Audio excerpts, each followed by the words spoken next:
Hello, everyone. Welcome back to another episode of the Lunatics Radio Hour podcast.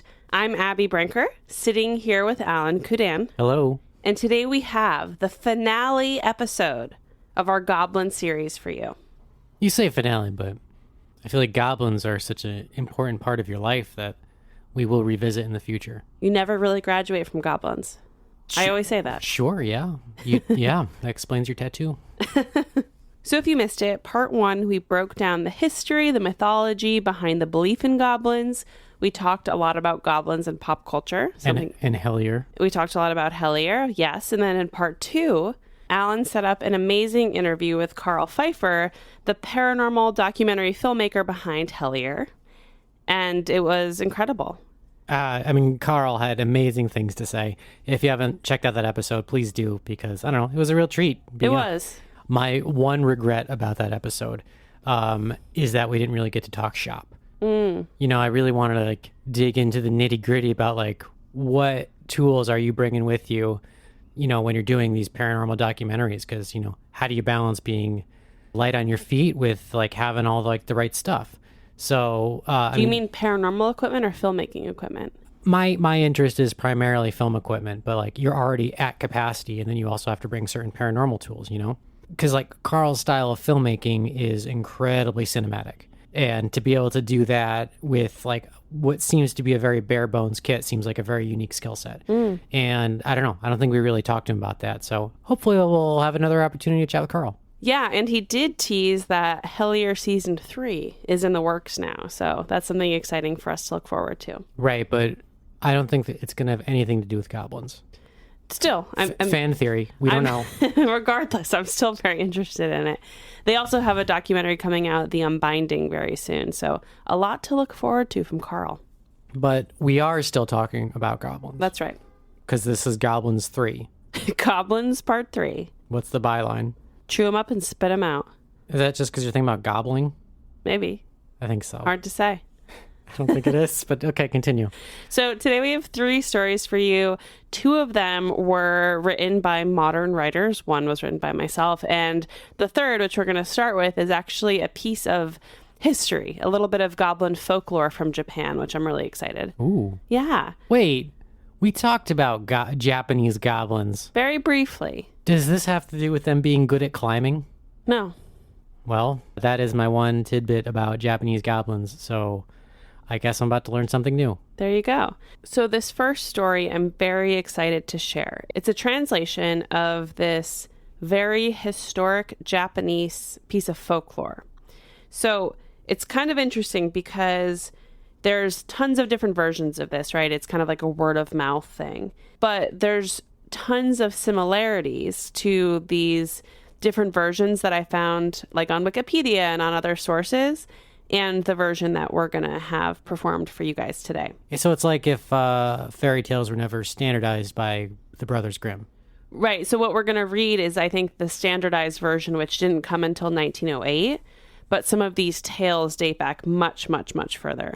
Okay. Follow-up question. Is there a Wishbone episode about this topic? Not to my knowledge. No. But I'm first going to play the tape, and then we're going to come back and I'll tell you guys a little bit more about the history behind this folklore. Okay, great. Here we go. Okay, roll the tape. The Goblin of Adachigahara, translated by Theodora Ozaki, read by Alex Goleman. Long, long ago, there was a large plain called Adachigahara in the province of Mutsu in Japan. This place was said to be haunted by a cannibal goblin who took the form of an old woman. From time to time, many travelers disappeared and were never heard of again, and the old women round the charcoal braziers in the evenings, and the girls washing the household rice at the wells in the mornings, whispered dreadful stories of how the missing folk had been lured to the goblin's cottage and devoured, for the goblin lived only on human flesh. No one dared to venture near the haunted spot after sunset, and all those who could avoided it in the daytime, and travelers were warned of the dreaded place. One day, as the sun was setting, a priest came to the plain. He was a belated traveler, and his robe showed that he was a Buddhist pilgrim walking from shrine to pray for some blessing or to beg for forgiveness of sins.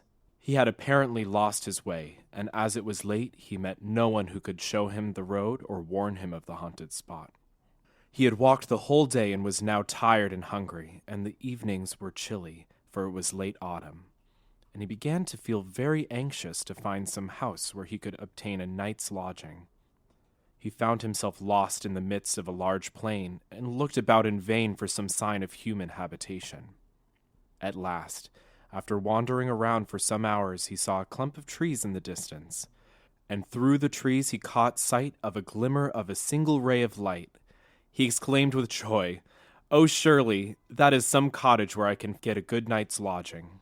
Keeping the light before his eyes, he dragged his weary, aching feet as quickly as he could towards the spot, and soon came to a miserable-looking little cottage. As he drew near, he saw that it was in a tumble-down condition. The bamboo fence was broken, and weeds and grass pushed their way through the gaps. The paper screens, which serve as windows and doors in Japan, were full of holes, and the posts of the house were bent with age and seemed scarcely able to support the old thatched roof. The hut was open, and by the light of an old lantern, an old woman sat industriously spinning. The pilgrim called to her across the bamboo fence and said, "O Ba-san, good evening. I am a traveler. Please excuse me, but I have lost my way and do not know what to do, for I have nowhere to rest tonight. I beg you to be good enough to let me spend the night under your roof." The old woman, as soon as she heard herself spoken to, stopped spinning, rose from her seat, and approached the intruder. "I am very sorry for you. You must indeed be distressed to have lost your way in such a lonely spot so late at night. Unfortunately, I cannot put you up, for I have no bed to offer you and no accommodation whatsoever for a guest in this poor place." "Oh, that does not matter," said the priest. "All I want is a shelter under some roof for the night, and if you would be good enough just to let me lie on the kitchen floor, I shall be grateful. I am too tired to walk further tonight, so I hope that you will not refuse me. Otherwise, I shall have to sleep out in the cold plain." And in this way, he pressed the old woman to let him stay. She seemed very reluctant, but at last she said, "Very well.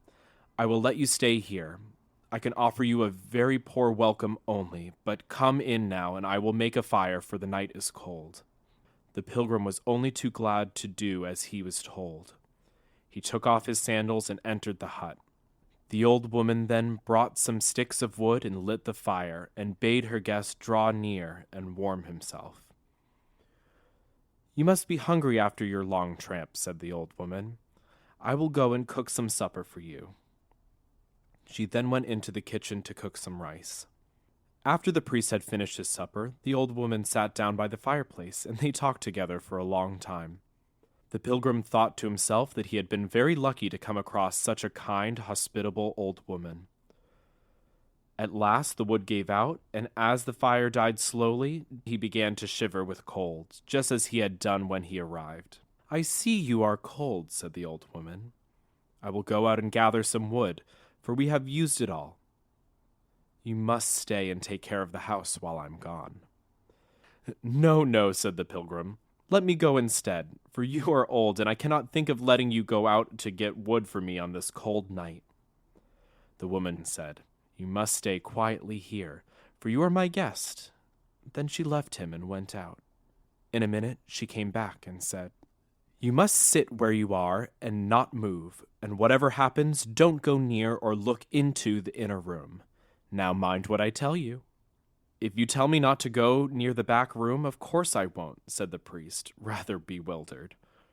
The old woman then went out again, and the priest was left alone. The fire had died out, and the only light in the hut was that of the dim lantern. For the first time that night he began to feel that he was in a weird place, and the old woman's words, "Whatever you do, don't peep into the back room," aroused his curiosity and his fear. What hidden thing could be in that room that she did not wish him to see? For some time, the remembrance of his promise to the old woman kept him still, but at last he could no longer resist his curiosity to peep into the forbidden place. He got up and began to move slowly towards the back room. Then the thought that the old woman would be very angry with him if he disobeyed made him come back to his place by the fire. As the minutes went slowly by and the old woman did not return, he began to feel more and more frightened, and to wonder what dreadful secret was in the room behind him. He must find out. She will not know that I have looked unless I tell her. I will just have a peep before she comes back, said the man to himself. With these words, he got up on his feet and stealthily crept towards the forbidden spot. With trembling hands, he pushed back the sliding door and looked in. What he saw froze the blood in his veins. The room was full of dead men's bones, and the walls were splashed, and the floor was covered with human blood. In one corner, skull upon skull rose to the ceiling. In another was a heap of arm bones. In another, a heap of leg bones. The sickening smell made him faint. He fell backwards with horror, and for some time lay in a heap with fright on the floor. A pitiful sight. He trembled all over, and his teeth chattered, and he could hardly crawl away from the dreadful spot. "How horrible!" he cried out. "What awful den have I come to in my travels? May Buddha help me, or I am lost. Is it possible that the kind old woman is really the cannibal goblin? When she comes back, she will show herself in her true character and eat me up in one mouthful." With these words, his strength came back to him, and snatching up his hat and staff, he rushed out of the house as fast as his legs could carry him. Out into the night he ran, his one thought to get as far as he could from the goblin's haunt. He had not gone far when he heard steps behind him and a voice crying, "Stop! Stop!" He ran on, redoubling his speed, pretending not to hear. As he ran, he heard the steps behind him come nearer and nearer, and at last he recognized the old woman's voice, which grew louder and louder as she came nearer. "Stop! Stop, you wicked man! Why did you look into the forbidden room?"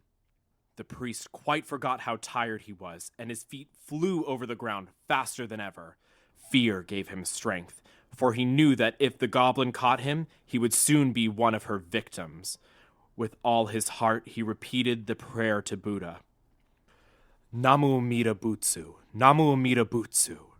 And after him rushed the dreadful old hag, her hair flying in the wind and her face changing with rage into the demon that she was. In her hand she carried a large blood-stained knife, and she still shrieked after him, "Stop!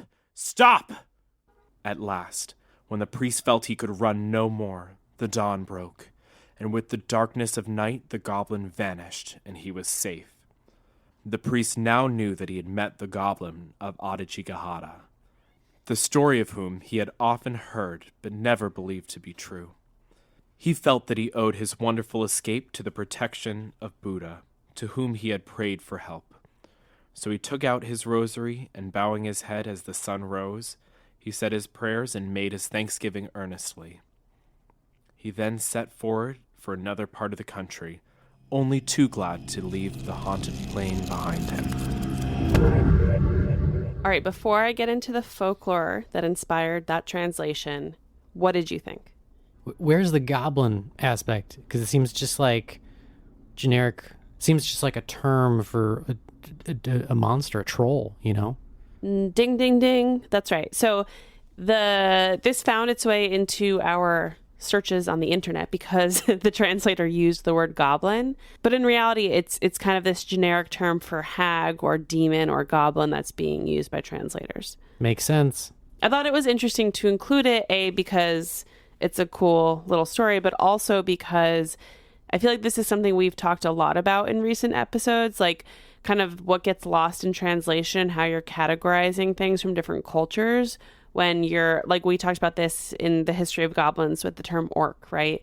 And how orcs and goblins and when they're being translated stories from different languages, things kind of get lost in translation sometimes. I think this was a perfect story to include. Think about the way that goblins are described in I don't know if did we talk about critters on the main episode? No. Okay, so I just kept watching Goblin movies after we recorded the main episode.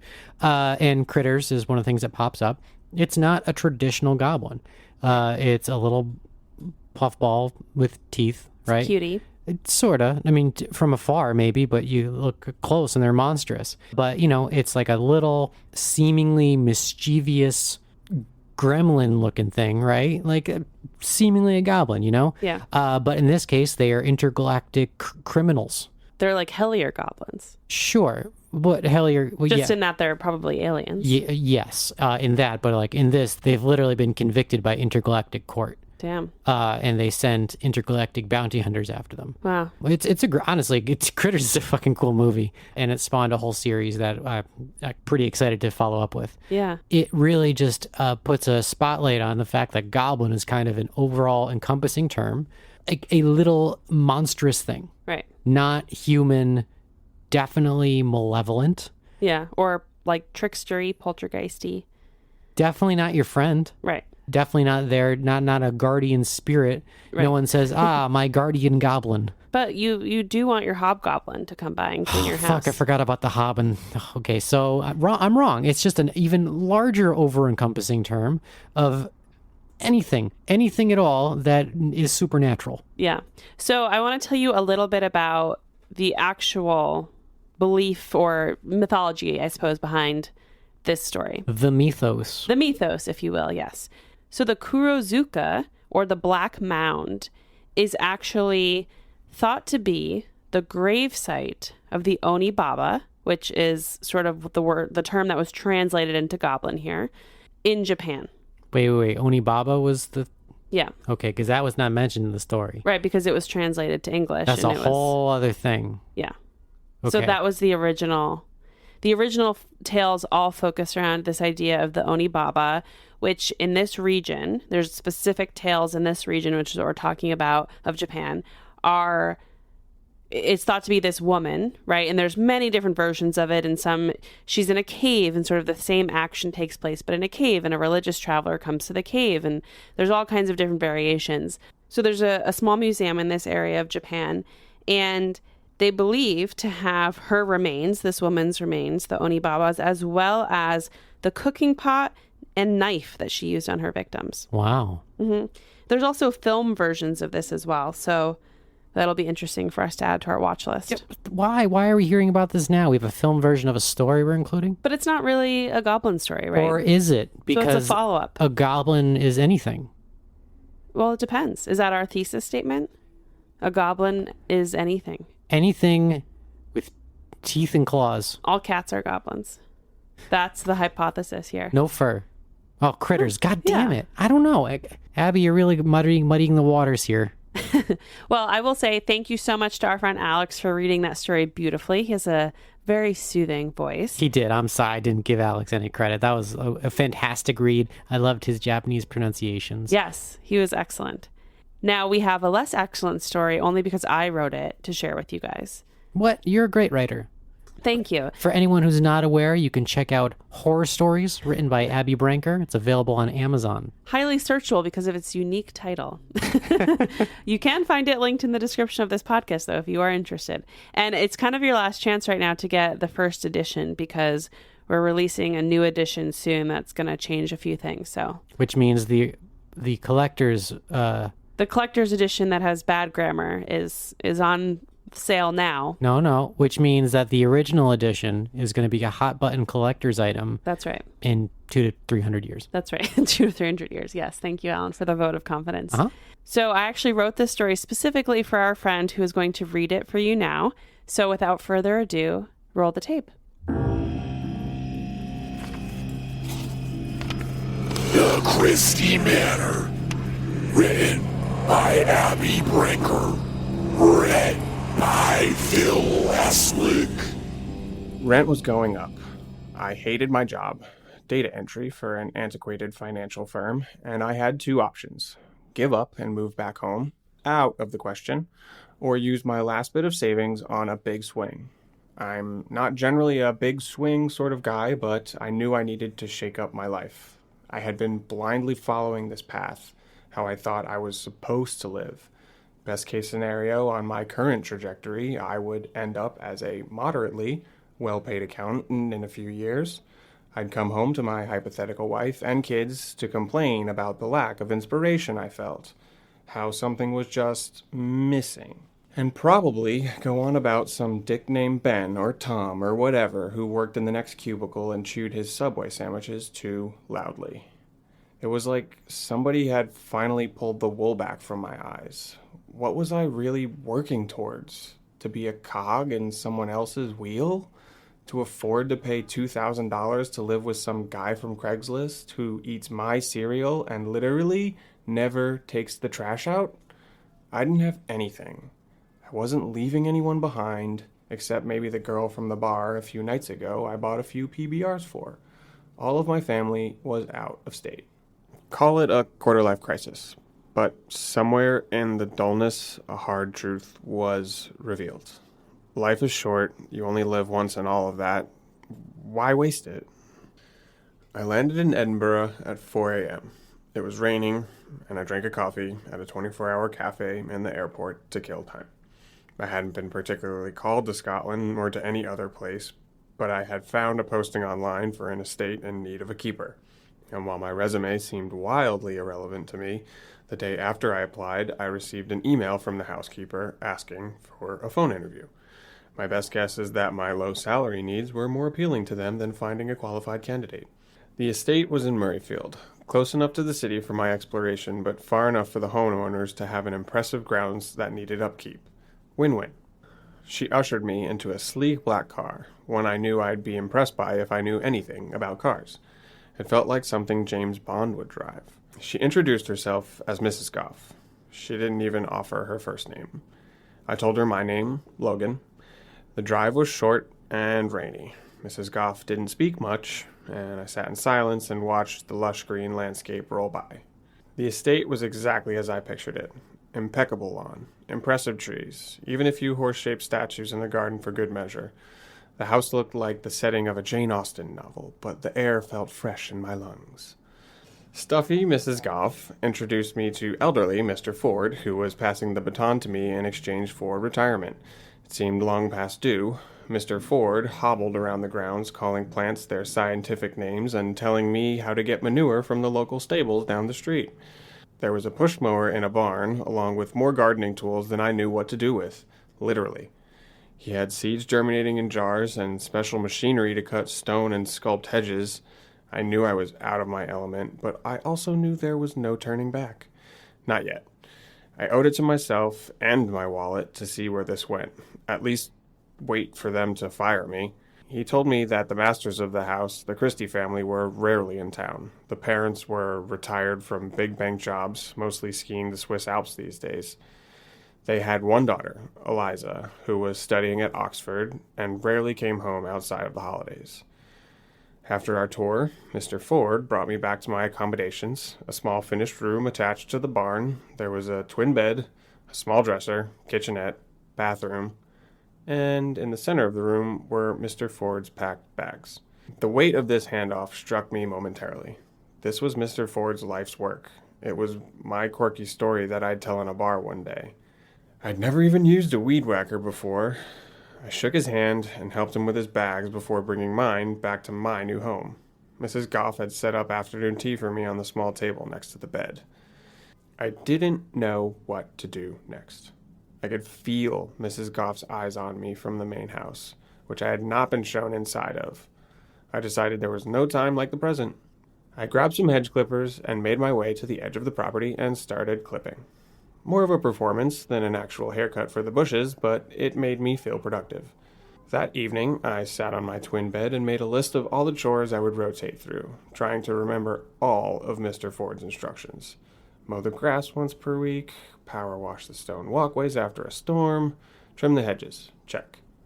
Without knocking, Mrs. Goff opened the door holding a tray. She was silhouetted in the dark, the light from the main house shining behind her. "Jesus!" I burst. "You scared me." She gave me a beady-eyed glare. "What's your language, son?" I hopped up and took the tray from her. Roast meat, green beans, mashed potatoes, a dinner roll. Classic. Thank you for dinner. Do you mind knocking when you come by? She looked taken aback by the suggestion. I went on, in case I'm in the shower. She nodded curtly and left without closing the door behind her. The joke was on me. When I went to shower that night, I found out there was only a bath. The next morning, I woke up to a tray of eggs outside my door on the ground, along with a note. Spending the weekend at my sister's in Plockton. Market is down the lane to the east. The amount of trust being put in me was shocking. Me, a mere stranger and foreigner, suddenly the sole caregiver of this historic estate for the weekend. But I did feel a sense of relief. It would give me a chance to get acclimated without Mrs. Goff's piercing stare on me. It was early, but I scarfed down my eggs and ventured down the lane in search of groceries. I found the store charming, the people endlessly kind. I could see the urban expanse of the city so much closer than it felt. It was as if some giant plucked this grand estate from the countryside and plopped it right in the middle of the city. As I walked toward the Christie house, I took in my surroundings. A quaint road, lined with stone walls, but it was a short walk. I could see the shrubs marking the entrance from the driveway on the right, about 50 yards away. From the bushes, something stepped across the lane and disappeared on the other side of the street. I squinted. It was gone. It had been too small to be a person, but too large to be a bunny or a fox. It seemed to have walked, not scurried across. I kept walking, writing it off as my ignorance about the fauna in this part of the world. I ate well that day. I drank a beer in my quarters and read. Around 11 o'clock, I decided to call it a night and turned off my desk lamp. But as I did, I noticed something new. A light was on in the main house, and I hadn't noticed it before while I was lost in my book. I was buzzed enough to go investigate. I slipped my sneakers on and grabbed a flashlight from the bin near the door, but I kept it off as I approached the house. The moon and the yellow beam of the light from the upstairs window was enough to guide me. I looked up. I could see movement behind the sheer curtain. It looked like a woman. Maybe it was Eliza, the Christie's daughter, taking advantage of the empty house to entertain her friends. I was about to turn around and head back to my shed when I heard a strange noise coming from inside the house. My brain couldn't quite parse if it was a scream or a grunt. I looked up as the light shut off in the upstairs window. Another strange noise. Instinct kicked in. Something felt off. I tried the back doorknob. It was locked. Mrs. Goff hadn't left me keys for the main house. There was a rattling coming from inside. It felt like the house was quivering. I threw caution to the wind and picked up a landscaping stone from the back patio and smashed it through a first-floor window. I half expected an alarm system to trigger, but the glass shattered, and then all was quiet. Whoever was inside had heard. The grunting noises had stopped. If it was Eliza, she might be in trouble. I kicked out the glass from the pane and unlocked the back door. The house was beautiful, formal. There was a slight smell of age, mustiness, not unpleasant, but it reminded me of a museum. Everything was a lot older over here. "Hello?" I called. "Is everyone okay?" I knew it was risky, but whoever was inside had already heard me, and I didn't want to surprise an unsuspecting college student by breaking into their home unannounced. "It's Logan! The new gardener?" Silence. "I heard strange noises. Is everyone okay?" I had made my way to the base of the grand staircase. Polished wood. I could see framed pieces of art lining the walls. I took my first step up. I paused. Silence persisted. I made my way up. My hands were trembling. Something about this felt wrong, but I had no other choice. I was compelled, almost pulled forward. "Jesus Christ!" I half shrieked as a woman appeared at the top of the steps. It was so dark, but I could make out her outline. Slim, long hair, young. Not Mrs. Goff. "Eliza?" The woman nodded and beckoned me forward. "Oh, sorry. Listen, I'll fix the window tomorrow. I heard noises and you're okay, right?" The figure beckoned me again. Maybe she was hard of hearing? I took another step up. She disappeared around the corner. Wait, come back. I'm going to head back to the shed. I just wanted to check. A light went on down the hall. All right, I resigned. Let's get this over with and I can get out of here. I climbed to the top of the stairs. Down the hall to the right, I could see a door ajar. The yellow beam of light now spilled into the hallway, illuminating the ornate runner along the floor and casting harsh shadows on the framed family photos hung up and down the walls. Hello? I tried again, knowing there would be no answer. I took a deep, steadying breath and pushed the door fully open. I could see the back of the woman standing in front of the window. I realized it was the same room casting the light across the backyard. Maybe this was her room. I felt suddenly uncomfortable. Hey, Eliza, is it? I'm gonna go head back outside. Things seem fine in here, and please don't tell your parents about the window. It will be all fixed up in the morning. She didn't respond, but I noticed she was shaking ever so slightly. Was she sobbing? Oh shit. I wasn't any good at this sort of thing. Are you okay? She shook her head no. I approached her and put an awkward hand on her shoulder. Can I get you anything? I asked. A nod. What do you need? I went on. At this, she turned towards me. She was beautiful. The deepest green eyes I have ever seen, like emeralds. Her brown hair had reddish strands, making her eyes pop. Her lips were so red, she looked almost fake. A caricature of a beautiful woman. The next thing I noticed was that no tears stained her face. She continued to shake, but now I could see a slow grin creep across her lips. Her smile was so wide, stretching to her ears. She parted her lips to reveal rows and rows of teeth. A long, curled black tongue fell out of her mouth. She was laughing. Her feminine mask fell away piece by piece.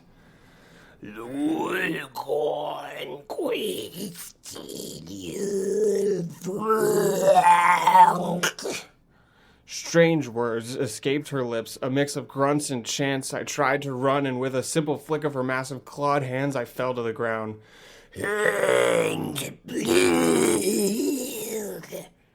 The satanic chanting continued. I tried to crawl away, but her claw dug into my calf, piercing my skin. I called out, "Ah, help!" The goblin woman laughed as she licked my blood off her talon. My blood seemed to spark something in her. She licked again, and I noticed her eyes flickered to blue. Her hair got shorter. She looked like me. She was stealing my identity. Horror, like I'd never felt before, flooded over me. My heart was beating so fast, I couldn't feel it anymore. My body was buzzing with adrenaline and fear. I had to fight this, or I would die here. Thousands of miles away from my family, they would never know what happened to me. Goddamn quarter-life crisis. I shook off her talons and sprinted out of the room. I quickly learned that I couldn't put any weight on my calf. Half limping, half running, I made my way down the stairs. Boom. I ran straight into Mrs. Goff. I blinked stupidly, confused. Then I immediately tried to rush her from the room. She remained where she was. She was too strong for me to move. Strange. She held up an amulet hanging from her neck, a gold pendant with a fancy C engraved on it. The goblin woman was approaching now. She was halfway down the stairs. Mrs. Goff pushed me behind her and held up her amulet to the creature. The goblin burst into nothingness at the sight of the pendant, as if a vacuum had opened up and sucked her away. My hurt leg finally gave out, and I collapsed on the floor. What the fuck? I looked up to the housekeeper for an explanation. "Welcome to the Christie estate," she said. "You'll need one of these." She handed me an identical pendant. "Put it around your neck. Never take it off." I did as I was told. How did you know I was in trouble? I asked her. "I didn't truly visit my sister. You needed to see it for yourself in order to believe me. This job is part gardener, part security. Can you handle it?" I blinked up at her. Yes. Well, hot dang, Abby. That was your story? That was my story. First off, it's been a while since we've heard a Brinker original. This, I think, was one of my favorites. I kind of thought that you would like it. First off, we got an actual scary goblin story. A rarity. Is it? Yeah, they're always like a little quirky, kind of, they're mischievous. There's always comic relief with goblins. Sure. This one was just fucking scary. That's what I was going for, so I'm glad that you found it scary. Also, I was really, really impressed with Phil.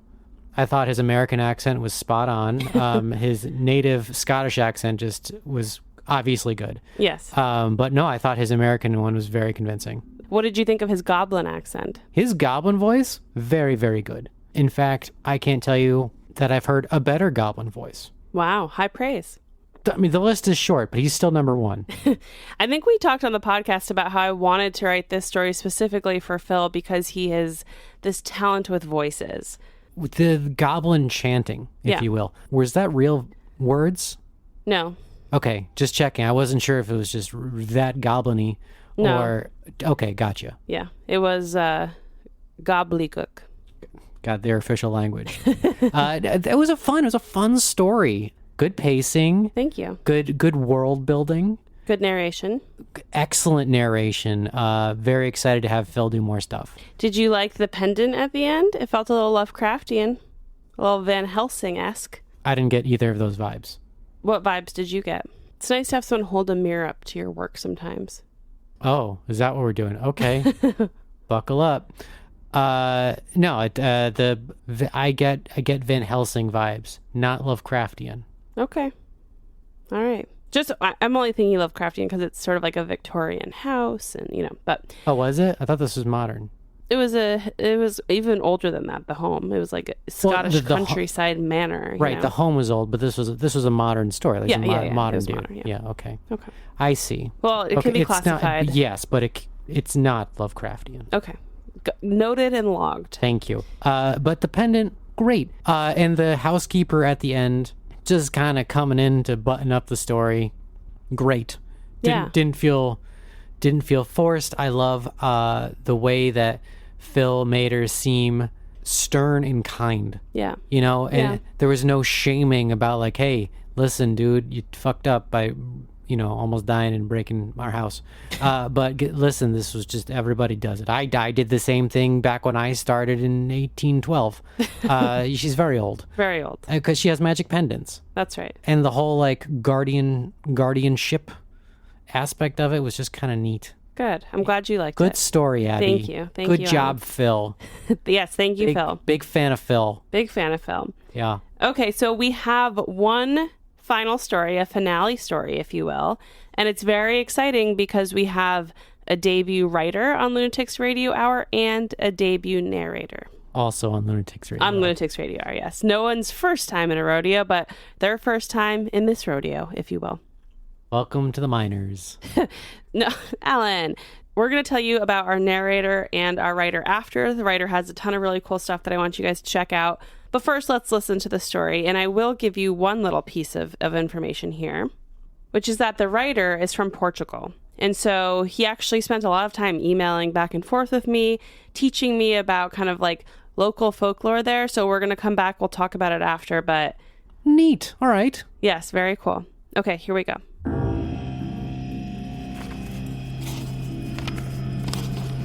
Jody, written by J.R. Santos, read by Christian Forrest. 1966 Portugal. It happened on a Friday. A little house out north, by the river, during the holidays. Julia couldn't keep the baby quiet, no matter what she did. Andre watched, exhausted also, thought likely not as much. He wasn't the mother after all. Without rising from the sofa, he raised both hands, posing as if in an oil painting, some biblical figure figuring to receive baby Jesus in his arms. I'll hold him. No, Julia's reply was short, dry, and gave no room for debate. What kind of mother would I be? What will our neighbors say when we get back? when I can't keep him quiet. Andre curled on the sofa and fell asleep despite the crying. What woke him was the thunder, and as he jerked to a sitting position, his sight blurry from sleep, the door slammed closed. God, Julia, what happened? I didn't want to wake you up. She adjusted her hair, dripping wet, head to toe, holding a bundle close to her chest. Walk? Yes, I went for a walk with the baby, and it worked. Andre was filled with a moment of panic, staring at the wet bundle. He peeped carefully, pushing aside some of the fabric. The child looked up from within. The boy, Raphael, just a babe, was still, but his eyes open and full of life, his cheeks red, and he smiled at his father, who sighed with relief. I don't know what possessed you, he said, as quietly as he could, not to scare the babe. But I'm begging you not to run out in the rain with our son. I wasn't running then, Julia replied in a hoarse whisper of her own. She took Raphael upstairs, bathed him, and dried him, then returned the boy to his father so she could do the same. Do you want to sleep now? He soothed the child as best he could, though Raphael seemed to be still in a pleasant state of half asleep already.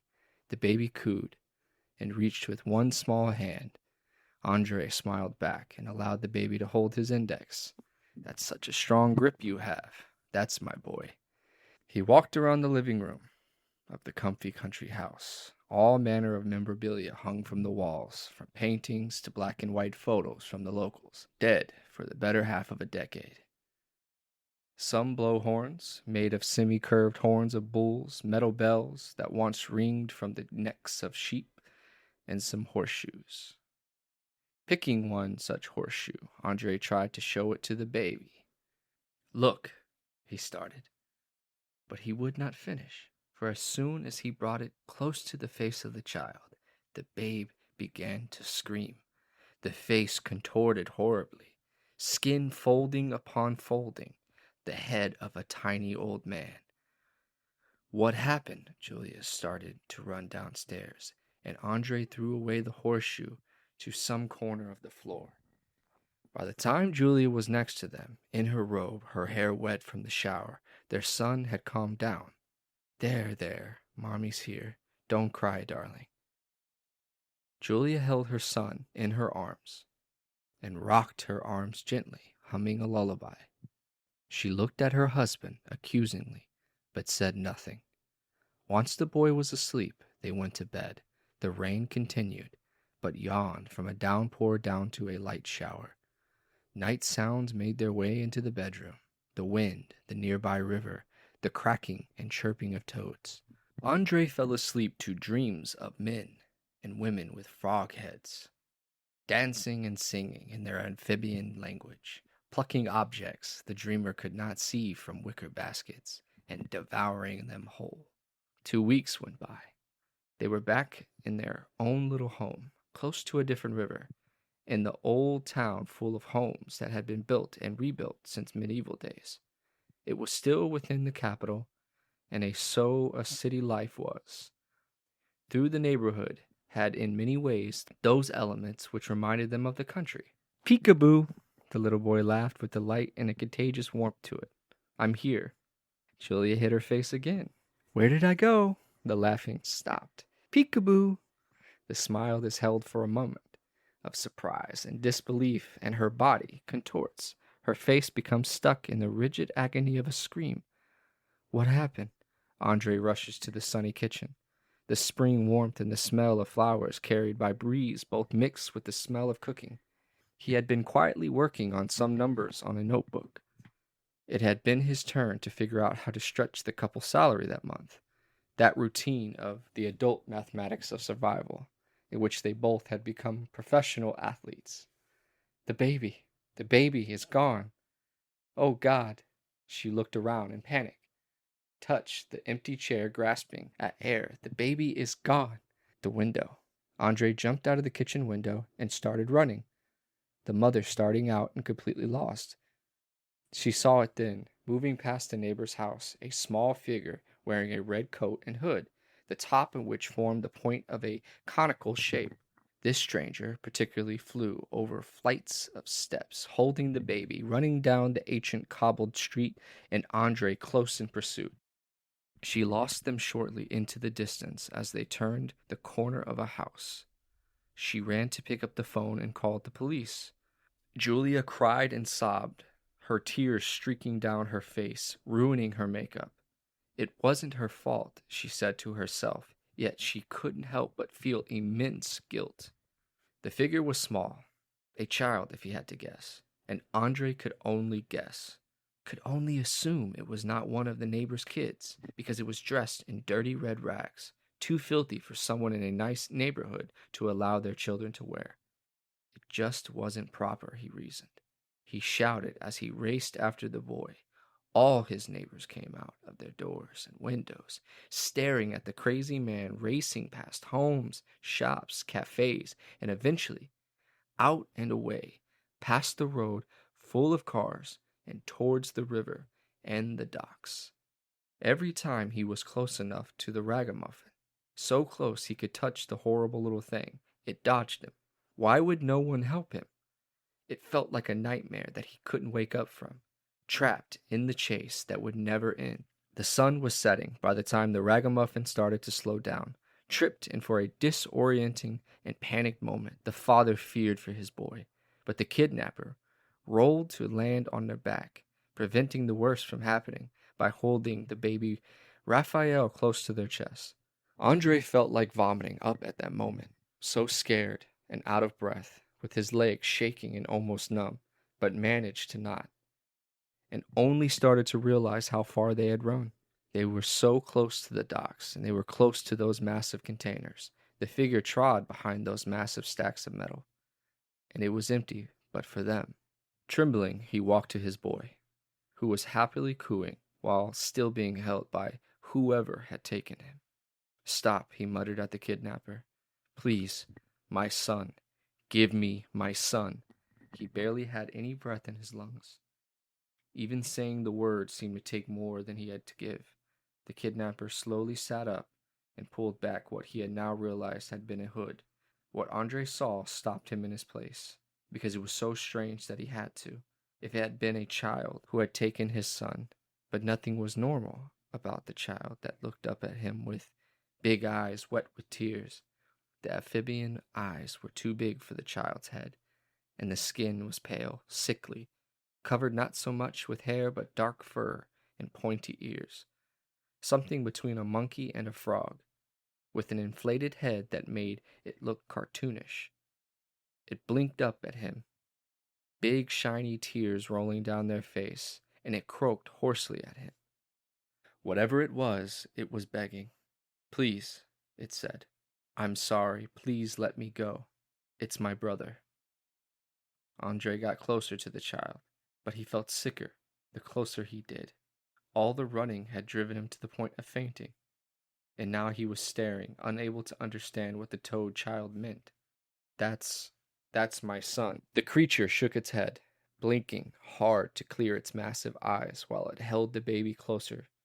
"She took him," it said with a child's voice, whining and speaking with the difficulty as if it was still learning how to do it. "She took him. I asked her to come back. She didn't stop. She tricked me." The father was utterly lost, too confused to make heads or tails of what was going on. "Don't tell her. Please don't tell her. Say you lost me. You can't trust her. You can't." "What are you saying?" "She lied to you. She took my brother and told you lies. Look at him. Look."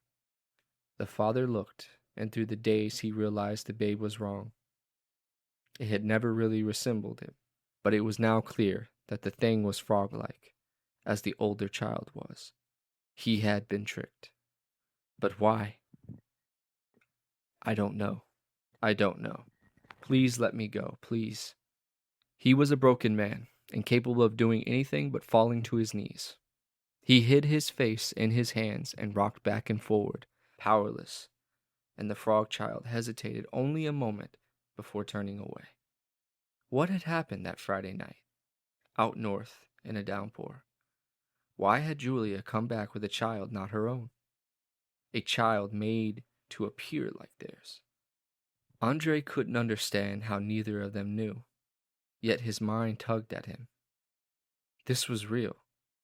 It had happened, and at least one of them, if not Andre, then Julia must have suspected.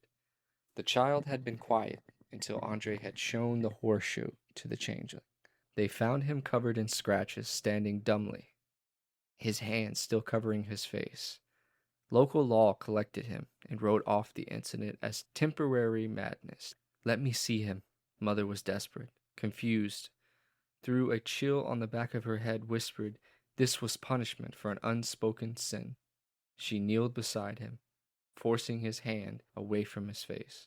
Julia was met by vacant eyes and held her husband in her arms and cried. Back north, past a commonly country house, past a river, under bushes, and lost somewhere in the mountains, where it was nearly always cold, windy, and often full of sweet rain. Red-hooded creatures danced and cavorted, croaked their songs to each other. They had rescued one of their youngest and found him a brother to pair him with, a human baby boy who laughed and applauded, his parents forgotten, dressed in a red coat and a red cap, sitting next to the changeling, who looked like him sometimes, and who he would call brother. Well, another goblin story that leans into the shape-changing aspect of the goblin. That's right, which is my favorite, unknown fact about goblins. Why? Because it's just interesting. It's like when you think of goblins, you're never like shapeshifters, or I wasn't. But so much of what we've uncovered with this series is tied to that. Prior to doing any actual research on goblins, which, I don't think the majority of people research goblins. Sure. I pictured the goblin that you fight in video games or in D&D, which is like the little green, little micro troll. Micro troll, that's cute. That just wants your gold, and it dresses in rags and is stupid and has bad swords. Bad swords? Yeah, they always drop bad stuff. In video games, or in tabletop games. But sure.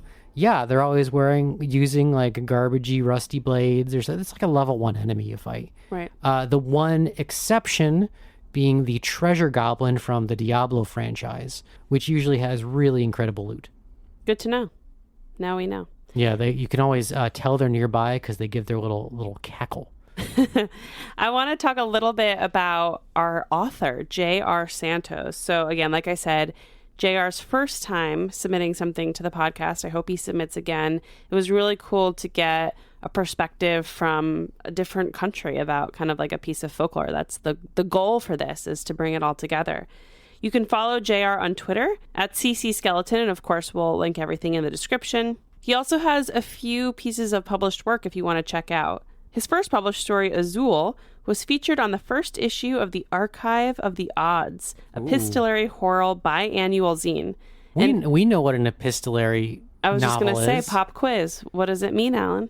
It's when a story is told through a bunch of first-hand accounts. There you go. So we'll link that as well. He also has a story, You Will Want Me, which is featured in the horror anthology The Bathroom, coming later this year by the Voices from the Mausoleum. We'll also link that.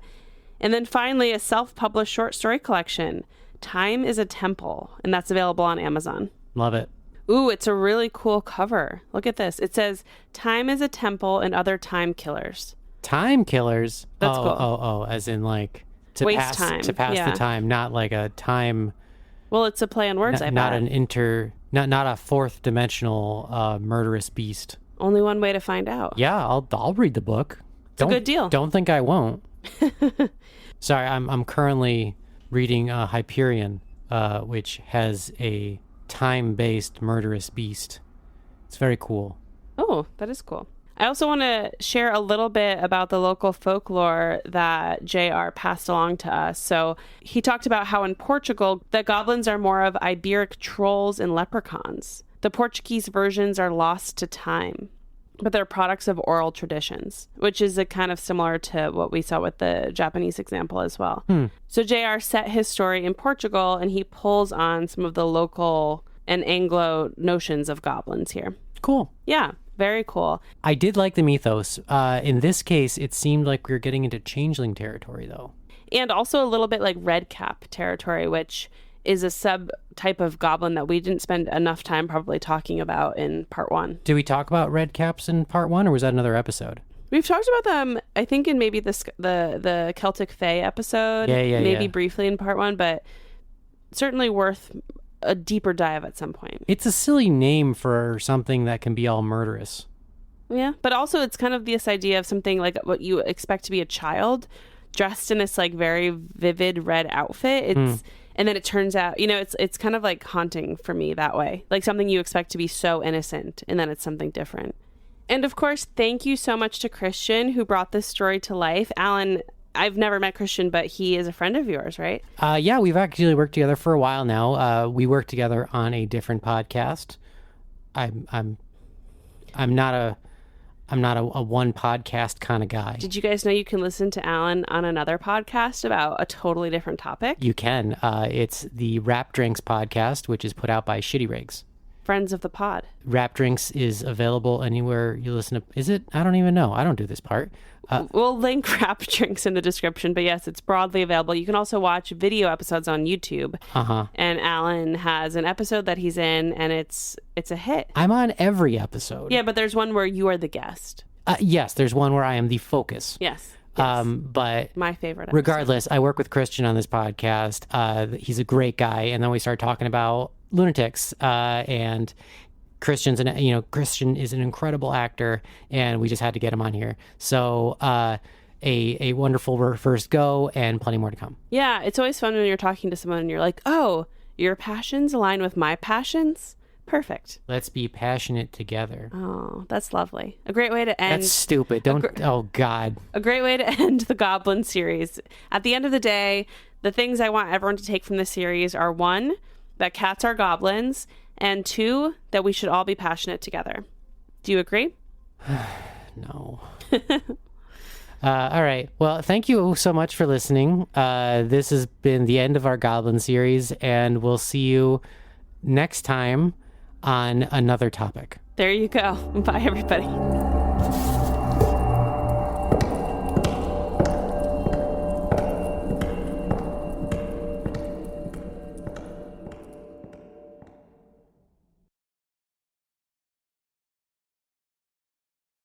Thanks for listening. If you'd like some bonus content, consider supporting us on Patreon to access our patron-exclusive podcast, Horror Movie Club. Also, head to lunaticsproject.com to check out our spooky merch and apparel.